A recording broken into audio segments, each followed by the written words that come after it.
Hello there. This is the lectures for drug basics in lesson two. This is a three-part lecture series about um, several different topics. We'll be talking about in part one, what are drugs and how do they work? In part two, we will discuss the routes of administration and elimination for drugs, so how they get in and get out of the body. And then in part three, we'll be discussing the effects of taking drugs over time, mainly tolerance and withdrawal. So again, for this first part, we'll be talking about generally what are drugs and how do they work.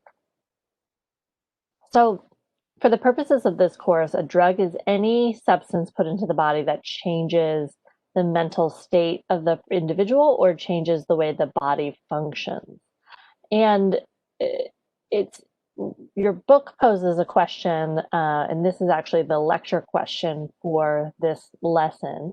Can food or even behaviors act as drugs on the body?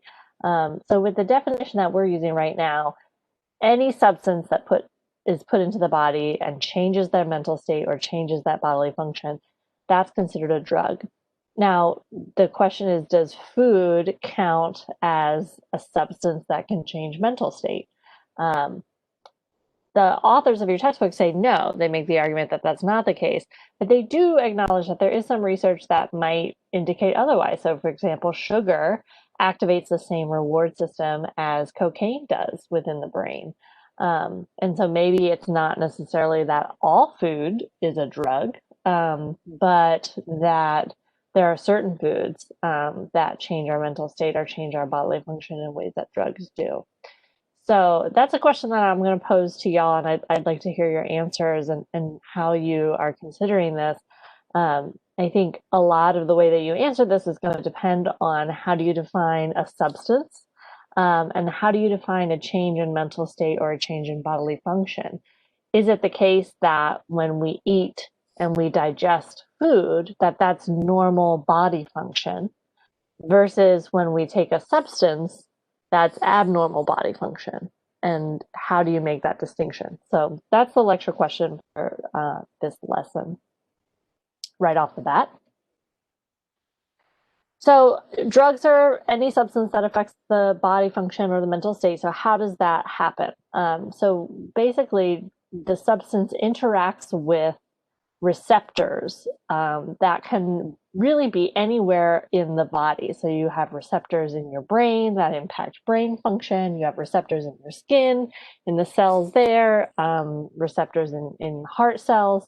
And receptors, not only can they be anywhere, but they can also be made of anything. So receptors can be proteins that the substance attaches to. It could be enzymes that it attaches to. Some drugs will bind to those different molecules. And this is a flashback from Brain Basics, but just a refresher that if a drug binds to a receptor site and activates it, that's called an agonist. And if a drug attaches to a receptor site, but it stops it from activating, that's an antagonist. And I remember this by thinking about antagonist as something that is anti, it's against it, it stops it from happening. And so that's the drug that prevents the receptor from activating that cell. Versus an agonist, then I just remember that's the opposite, meaning that it does activate it. So that's a study tip there. So, how well drugs work within the body, or how effective they are, or how much they have an effect on the person, is based on both the amount of the substance and how the drug functions at the receptor site. So, in general, a larger dose leads to a bigger effect. And so, the more drug you take, the more it binds to the receptors and the more of an impact you see on the body. However, oftentimes that there's a certain cutoff point where all of the drug that can be absorbed by the body has been, And any more drug that enters the system doesn't have any more impact in terms of that uh, mental state or body function. And so at that point, you're just putting more substance into the body without any real impact toward the effects of the drug. Another element that determines how well a drug works is its efficacy at the receptor site. So, how much does the drug change and activate the receptor? Um, how tightly does it bind to the receptor? How much does it stick to the receptor and stay there and continues to activate it? And how excitable is that receptor to the drug? So, how much is it activating? And you can see an example here with two different drugs that have the same purpose. So, aspirin and morphine are both drugs that have an analgesic or a pain relief effect. But the type of effect that they have is very, very different. Aspirin being an over the counter drug that you can take when you have a headache, morphine being an opiate that's a prescription is required. It's used for the recovery after surgery or major injury. And so these are different levels of effectiveness for pain relief because they bind to the receptors differently and they activate the receptors differently. So morphine activates the receptors to a far more significant degree than aspirin does. And so you need far less morphine to experience pain relief than you do aspirin. So that's an example of how different efficacy can be based on how the drug impacts those receptors. So drugs, once they are in the body, they need to go and sort of work their way to the point where they're having an impact on us. And they do that by moving through the bloodstream. So the drug moves from capillaries into the tissues of different organs in the body, and that's how drugs are moved throughout the body. Um, they're basically, once they're in the bloodstream, they can go anywhere, uh, except that there is a selective barrier around the brain tissue called the blood-brain barrier. We discussed this in lesson 1, and that's designed to prevent harmful substances from entering the brain. The exception here is that there are certain psychoactive drugs that do cross the blood-brain barrier, and those are the drugs that this course is about. So that's what we were discussing are drugs that do cross the blood-brain barrier, that have a psychoactive effect. They impact the mental state and the body function of the user. But in particular, it's that additional element. I mean, there's a reason we're not talking about, um, you know, uh, like steroid creams that you use for like a poison ivy rash. That's not so much the subject matter of this course. We're talking about drugs that have an impact on the brain and an individual's mental state. And so once the drug is in the body, there are different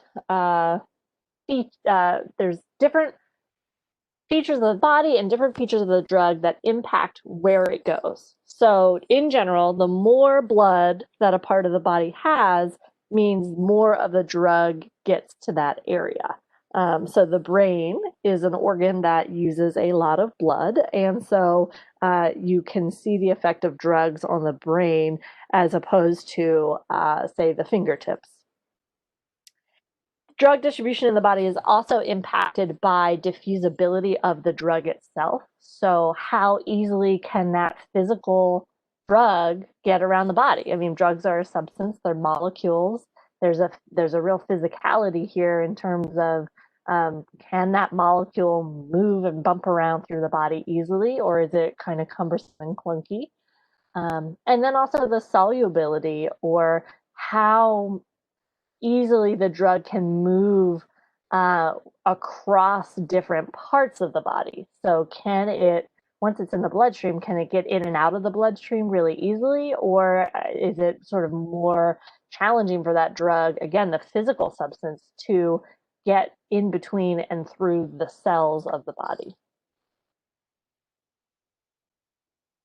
In general, the more fat soluble a drug is, the easier it can pass through the blood-brain barrier. So the blood-brain barrier itself is made out of fatty cells. And if a drug is soluble in fat, meaning it can dissolve or kind of disintegrate or move through fat easily, then it can pass through the blood-brain barrier much more easily. And when we're talking about the distribution of drugs throughout the body, a term that's relevant is bioavailability. So that's once a user ingests a drug, how much of that drug actually makes it to the receptors that are associated with that drug.